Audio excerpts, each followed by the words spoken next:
Hey guys, Deck here with the Deck Review Show. I just got done watching The Mandalorian Season 2, Episode 1, Chapter 9, The Marshal. This is spoiler free, and that is why I'm not going to have any pictures or videos playing during this video. I don't want to accidentally give away a spoiler. One of the people I watch in the community tried to do his thing where he's like, I'm not going to do any spoilers. But he did post a picture saying, oh, this is a coincidence kind of thing, and kind of spoiled a little bit of a thing. So I'm going to try to avoid that as much as possible. That is also why I'm not giving the name of the person. Now, holy shit. Okay, so this episode, right? It comes in right underneath 50 minutes, if you count the recap at the beginning from Season 1. And oh, wow, man. This is a good start. This is a real good start, man. This is great. This is fantastic. Okay, so first off, one thing that, not really a spoiler, but in the trailers, if you've seen the trailers, yeah, like a lot of people were complaining about, oh, why are they doing this Season 2 trailer? Why didn't they show anything new? Because everything they showed in the trailer almost is from Episode 1. Like, it's insane, okay? So, and it's quick, too. If you look at the trailer, you're like, oh, man, they spent like 15 minutes in this one little area. It's like, no, it's like 30 seconds maybe at most. It's like everything is real quick. And it's, oh, man, I'm so glad they didn't show anything more in the trailers. Because this is just great. Okay, so first off, the child, or a lot of people know him as Baby Yoda. So this starts off where he has to find the child's people. That's what he was told at the end of Season 1. And even though it kind of made it sound like, in Season 1, it kind of made it sound like, oh, we need to find the species, right? But then, when the trailer came out, it kind of seemed like, no, well, the first trailer, it kind of seemed like, no, he's got to find the Jedi. The Force users are his people. And that was like, wow, really? That's kind of weird. And then, when the second trailer dropped, he said he's looking for other Mandalorians. So it's, oh, what's going on? Because we thought he was looking for the Yoda species, which is unknown species. That's why it doesn't have a name. That's why we call it Yoda species, because from what we know, Yoda and Yaddle are the only ones of their kind, at least in canon. Right off the bat, there are some in like books and stuff like that, and there was a lot in Legends, but that's all we know. Like, there's nothing else about it, and that's one of the things George Lucas kept. It's like, yeah, this needs to stay unknown. That's one of the best things about it, which is good. But we don't know if he's looking for more of his kind, if he's looking for Jedi. We do know now he's looking for Mandalorians because it says it in the trailer. So that's kind of cool.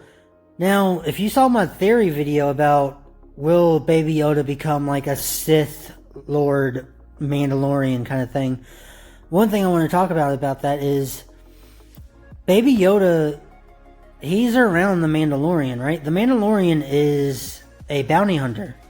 He goes out and he kills people, which is not the Jedi way, obviously. But we do know from Season 1 that the child is Force sensitive. Like, his species is very known to be Force sensitive. And that's the thing, is like, so the child is watching the Mandalorian's bounties and all that stuff and seeing all this stuff going around it. And like before, when in Season 1, he choked somebody because they were,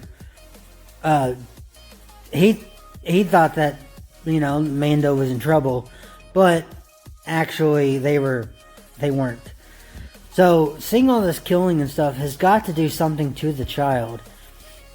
Now, one thing I do like is he keeps the child with him, which is great. He's not just leaving the child behind. And in this episode, we go back and we see some characters already from season 1. We knew that was going to happen. We just didn't know when they are or who they are.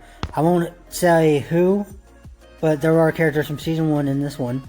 Very cool. Really like those characters. Really fun to see those characters. And then we see a bunch of new characters and things like that. And the action in this, straight off, it goes with a bang. So it sets up the story really nice. And it sets up the events and what's happening really nice on his journey. And, you know, Mandalorian needs help. But help isn't always free. You have to pay. And sometimes they want certain things and you're not going to give them. So trouble happens, right? Well, that is also followed up by other trouble. So if you can't compromise and then something happens, you have to compromise. And that's kind of what happens. So Mando needs help, and this other new character that we see, really like the character. I can't wait until they make like a Lego version of that character. I want to see him in sets next year, if not the end of this year. I want the minifigure of that character. Character is awesome. I hope the character comes back. It's a great character. I really like it. I really like the whole Western style this show has. And this is like a really Western style like area and character, and I love it. I hope he's in like a minifigure form. I want to buy a Lego set of it. I don't know what they're going to do with the Legos. I want to buy a Lego set with that character involved. And man, it's great. It's great. So they have an issue. Mando has an issue. They have to compromise, help each other out with their issues. So that's where we are in this episode. And the action, it is action packed. You got everything in this. You got, you know, all the stuff that you've seen Mando do, maybe piece by piece in season 1. It's like, oh, you see Mando, you know, he can understand different languages and stuff like that. It's in this episode. Oh, you see Mando, he can understand like animals and stuff in this episode. Oh, Mando, you know, he never takes off his helmet. He never takes off his helmet in this episode, obviously. And then it's like, oh, you know, he's got his armor. He's got weapons on his armor. He uses his weapons on his armor. Oh, he's got a jetpack. Damn right, he's going to use that jetpack. He's going to use every tool in his arsenal that he needs to protect himself. Even stuff that's very, very iffy. So there's those like, he's a freaking badass. And then he does some really like badass shit.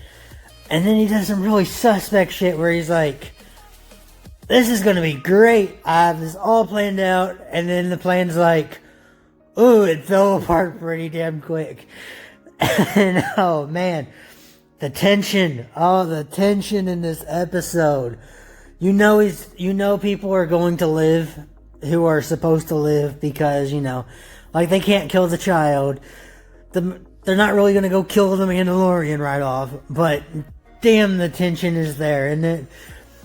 Especially like all these theories and stuff. It's like, oh, well, maybe the Mandalorian isn't actually, you know, what's his name, Jin or whatever. It's like, but maybe the Mandalorian is actually the child who's going to be a Mandalorian.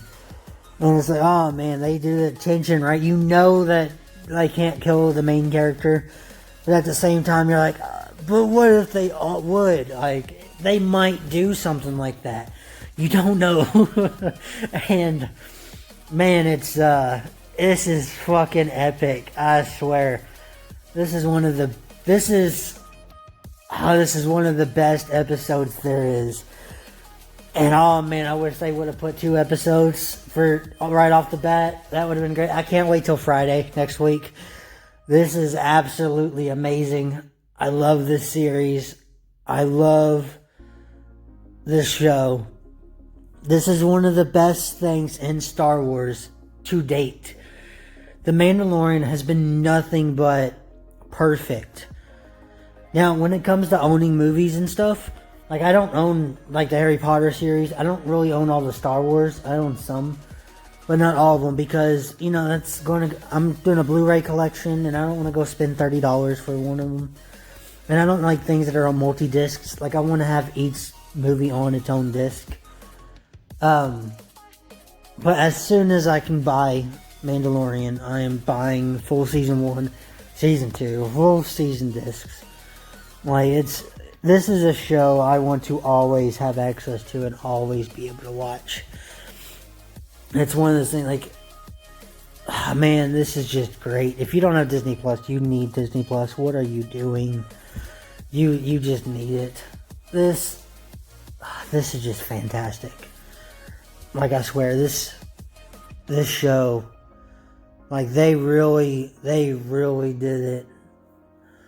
And I hope every episode is going to be around the 50-minute mark.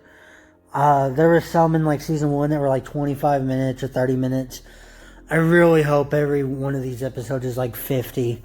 Because then you get all of them that's, like, 45 to 50 minutes. And then you have, like, basically this, like, 8-hour-long movie or 6-hour-long movie. It's just fantastic. And, oh, man, I can't say it enough. This show is so fucking fantastic. Man, I don't know what else to say. Like, there's not much you can say. Like, I don't think there was anything wrong in this episode. Like, there's no such thing as a perfect episode or anything. I wish they would have went the full hour. I wish it would have been 60 minutes long instead of 50. But there's nothing, I don't know what to add. You know? It's all the same. Like, they completed the story. It is a full story from beginning to end. And then, like, you know, season 1, there's a big story overall, but each episode is its own story, beginning to end. And then some things that lead up for the entire series has its own story. And that's what this does too. It has its own story. It's got a big story that's going to go across the entire season, which is, you know, finding the child's people. But at the same time, each episode is its own story, and this is the Marshal, and it completed it perfectly. One thing, if you don't know what a Marshal is like a sheriff in, like, a small town or a village kind of thing. And yeah, man, I don't know. Like, the characters are all there. They didn't lack on any character development. I've seen the development of the character. And they have somehow made a character show up, only be in this for, like, you know, freaking 50 minutes or whatever. Forever long he was in the episode. And he's one of my favorite characters now. He is amazing. I want to know more about this character. But I don't feel like I need to know more about the character. I feel like I know pretty much everything there is to it. They showed this backstory and everything in a very clever way. And, oh, man, it's great. It's great. I do wish those troopers from the last episode of season 1 come back. The ones that were joking and talking shit. That was a fun little moment. I hope they do a whole series about that. But yeah, this was great. So, this is spoiler free, of course. The spoiler episode, or the spoiler review, is going to be probably the season finale. I'm probably going to do that. I might post the other reviews because I have them in text form. I just never made a video of them for season 1. Because every time an episode came out, I watched it, reviewed it on text, and then went ahead and posted that on, like, Facebook and Twitter and stuff. But I'll probably redo those and make them videos as well. But yeah, you can't go wrong with this. This is great. I Alright, so there's no such thing as a perfect anything, you know. This is going to be a 10 out of 10 with an epic seal of approval, or the seal of godliness, or whatever you want to call it. This is what I'm going to do. So, oh man, this is great. This was so fucking great. 10 out of 10. It's not perfect, but damn near is it close. It's as best as it can get. This, like, almost every episode in season 1 was a 10 out of 10. There was a couple that were a 9 or an 8, but they are killing it, man. This is fantastic. I still plan on watching all of the animated Clone Wars from season 1, episode 1, all the way through. I haven't done that yet. I have watched all of Rebels. I watched the first, like, 5 episodes of Resistance. It's not my thing. I did watch all of Freemaker, all the Freemaker series or saga, the Lego stuff, which is cool. It's not canon, but it is, I guess, soft canon, because those characters most likely exist, and it's confirmed that they exist because their ship is in Rise of Skywalker, the Freemaker ship. But nothing is, like, confirmed, and it's more of a, Lego's always a, what would you call it? An exaggeration kind of thing, you know, where Darth Vader's like, no, I am your father. Instead, the Lego version, he pulls out a picture of him and Padme together. So it's like an exaggerated thing, but the Freemaker ship is in Rise of Skywalker, and that means the Freemakers in some way exist. Whether they're, you know, there's a Jedi or not, it might just be that they're just some crew that likes talking about stories, but they're mechanics. Who knows? But yeah, this is fantastic. I had a really good time. Love this series so much. Well, I hope you guys enjoyed. This is going to be on the Deck Review Show channel. I will post, I guess I will add it to a, what would it be called? I would add it to a Deck Review Star Wars playlist on the Deck Star Wars channel, so you can see it there as well. But yeah, oh man, this is great. You all need to go see this. Don't wait. Don't let it get spoiled for you. You need to go see this. Pay that $7 in Disney Plus. If you haven't had Disney Plus in a while, you will get another week free. You will. Just go to the website. You will do it. Alright guys, I hope you guys enjoy. I will see you all later. Don't forget to game like a god. And most importantly, may the Force be with you always.